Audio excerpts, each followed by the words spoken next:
Because it's all about balance out here. You know, we work hard for our money. We want to have good experiences. But sometimes we have constraints. We have money constraints. So you have to be smart with your money, and you also have to be realistic with what you can afford. Hello guys, my name is Ajay. Welcome to Figure It Out with Ajay, a place where you're empowered to figure out your money, your career, your personal growth, and live life on your own terms. So as you guys can already see, we're in a new location. I'm out of town, but the show does not stop. So we're gonna get these videos out. So today I'm gonna be sharing with you tips and tricks that you can use to not break the bank while you're traveling. So let's get into the video. So tip number one that you can use is to consider your different options of accommodation. This could be a hotel, this could be a hostel, or it could be a home sharing website that you can use like Airbnb and other websites that people allow other people to come into their home to share to rent a room for a specific period of time.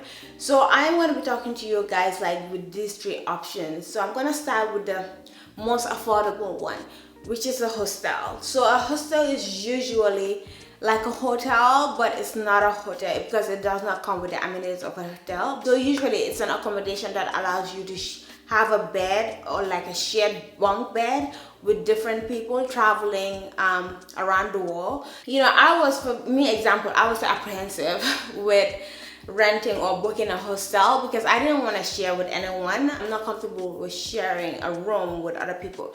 But what you could do with this, like they have different options. For example, the one that I chose to live at when I was in San Francisco was a hostel. It was in downtown and I had a room by myself. The room had a bed, it had a closet, and it had a bathroom of its own. So if you do not want to share with other people, like a bunk bed with other people, that is a good option to use. And it was a lot, I wouldn't say a lot cheaper, but it was cheaper than the hotels that were available at that time. So for me, it was my first time trying a hostel. So would I recommend it? Yes, I would recommend a hostel if you're on a tight budget. If you're a student and you don't have a lot of money with you, they're relatively cheap. So you have a place to stay, you have a place to sleep, they have kitchens, they have lockers, they even have washers and dryers, and they have a lobby area where you can go and study or do your work. So it's very community based, and you get to meet a lot of people like traveling like you that are perhaps maybe they're students or they're like solo travelers or they're like group travel as well. So one thing about hostel is usually they do not allow guests that are not checked in into the hostel at the time of check-in. So you cannot host guests in your room. So that is something to be aware of. You cannot bring people or your friends into the floors or into the room, and that is something that I didn't know about until when I got there. So just an FYI, so you just look into the rules that they have in place. A second option is home rentals such as Airbnb, whereby people host you into their homes for a few days and you pay them. So it depends on where you're going, because sometimes Airbnb can be very expensive, but sometimes they are a lot affordable than a hotel. So that is another option you can consider while you're traveling, because when you're traveling, accommodation takes a lot of your money or a lot of your budget. So it's always a good idea to minimize the cost as much as possible, not at your detriment, but you also want to be comfortable. A home rental is you rent a room with someone, and it goes to a website. So that could be Airbnb, that could be Vrbo or VRBO. So that's a new one that I have seen. Absolutely consider, if you're on a tight budget, consider doing that, because for example, for my trip, I had like a one night stay at an Airbnb, and it was helpful. I feel like the most valuable thing that you get from an Airbnb is like you're staying with a local. They know the place, they can recommend to you what places to visit, what is the best mode of transportation within that area, because these are people that have been hosting travelers, so they know the area. And for me personally, I had a wonderful time staying at my Airbnb in Venice Beach while I was in LA. He was extremely helpful. Like he really showed me what are the best options to get to the beach whether to use a ride share, whether to use a bike, a motorbike or bus. That is an invaluable information that comes with like staying with a local around the place that you're interested in, and it's a cheaper price than a hotel, which brings back to my third option, which is a hotel. So sometimes with hotels, I think it depends on the season. So we're in summer right now and prices are high, but depending on what time you're going to a place, and they can give you the best deals in hotels that you can stay at. For me, for example, I stayed at the DoubleTree Hotel while I was in LA, and it was in downtown, and it was perfect because it's like prime real estate. All the places that I wanted to visit were close by, so it would walk in distance, or I could use a train or a bus to get to where I want to go. So if your budget allows you, you can definitely try booking a hotel. So I also tried that as well, and out of all of those, the hotel was the most expensive one, obviously because of convenience and comfort, and I like my comfort.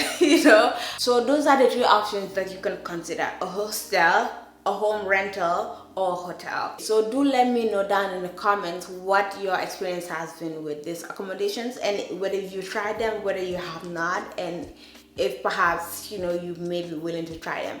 And also, before we move on to the next tip that I wanted to share with you, I just want to welcome the newcomers that have been here. I know it's been a whirlwind with everything going on, but I just want to welcome you guys that have subscribed and are joining the family. I appreciate the support. And also, before we move on to the next tip, like this video. What are you waiting for?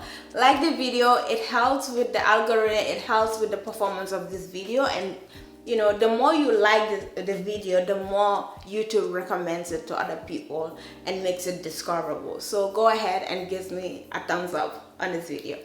Okay, so we're gonna move on to the second tip. The second tip is mode of transportation. I know that in this generation we're in, Uber, Lyft are big, but they come at a cost, and those costs add up. It may be like $5. Well, $5 is even cheap. It could be like $15, $10 there, but those things really do add up. So if you're visiting a metropolitan area, I highly recommend that you use public transportation. Especially like in LA and in San Francisco, they have good transportation systems. They have trains, they have buses. You can pay for a day pass, and it will save you a lot of money. And one thing about like just using public mode of transportation like a bus, it also lets gives you the feel of the city or the place you're visiting as well, rather than from moving from A to B. When I went to LA, I used the bus, I used the train. It allowed me to see different places while I was going to my destination, and it gave me the feel of the city. It also helps you to navigate your way around a bigger city and makes you comfortable like being in a new place, because once you are familiar with one metro system, it's very easy to follow along with the other metro systems around other cities. I would highly recommend, if you're visiting a city, use the public transportation. It will save you a lot of money and you can save a lot of money in your mode of transportation and concentrate on things that matter to you along the way. So definitely do that. For San Francisco and for LA, I use the bus, I use the trolley, I use the train.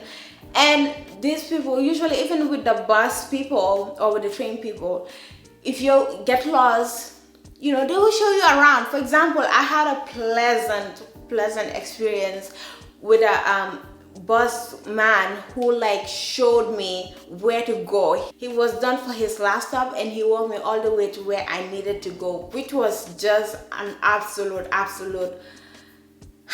wonderful experience. And shout out to him. He was an amazing person and a godsend, and really made my day and really made my travel. So things like that, be approachable, try to talk to people. If if you get lost, don't panic. Try to talk to people.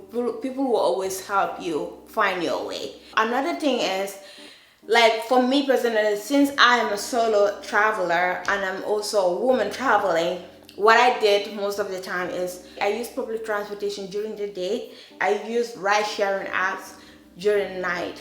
So because it's a more safer option, I feel more comfortable doing that. It saved me a lot of time, it saved me a lot of money. So because you also want to be, the caveat is you want to be safe, especially at a new place that you don't know anyone at. It's always good to be safe than to be sorry. So the third and last tip is choose wisely where you eat.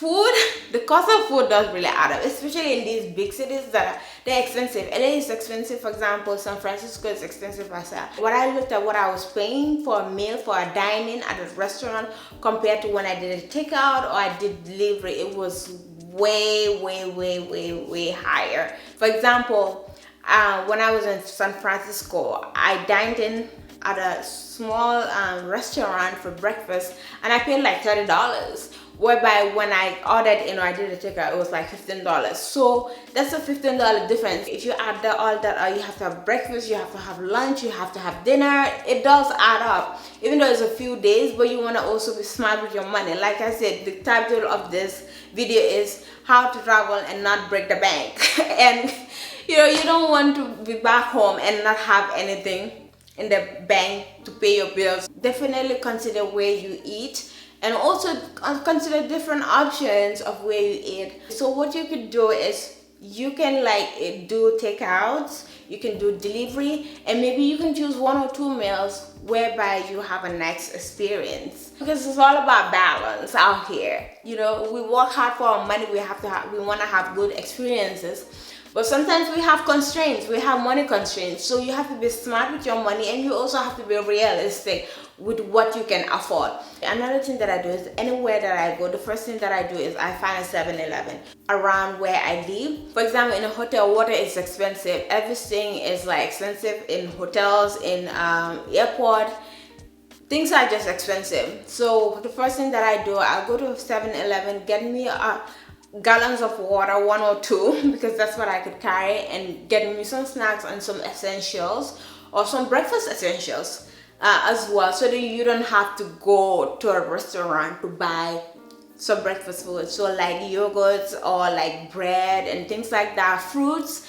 So these are all excellent way of saving your money. You gotta be smart with it. So those are the things that I did. Let us know down below in the comments what things that you have done to save money while you travel, or to cut down your costs as much as possible. Give me a thumbs up, like this video. Like I said, it really helps with the performance of this video. I really appreciate all the love that I've been receiving. I appreciate the views. Do like, comment, subscribe. Also let us know down below in the comments if you're a new subscriber, and we can greet each other and get to know each other. Until then, I will see you when I see you. Bye.